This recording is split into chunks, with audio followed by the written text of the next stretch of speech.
Hey, I want to share the information I wish I knew before getting this D-ring shackle isolator and washer kit. So I had this D-ring here, but as you can tell, it doesn't have the protective rubber pieces right here that was on it. And also it didn't have these washers either. So it makes a lot of rattling sound. So if you want to get rid of that rattle, you can pick these up. This comes as a 2-pack. You get 2 of the isolators and 4 of the washers. It's made out of a nice flexible rubber here. Same with the washers. This will fit on just any standard 3/4 inch D-ring.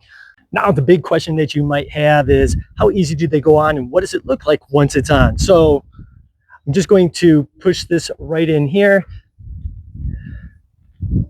Nice and flexible, goes on real super nice and easy. It's easy to adjust to get it just in the right position.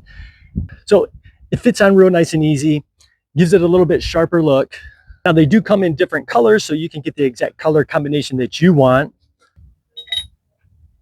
And you're just going to slide this piece right through here. It's kind of got a nice snug fit to it. And that's going to help prevent some of that rattling. Let's take a look at it on the truck. And that's the way it looks when it's on.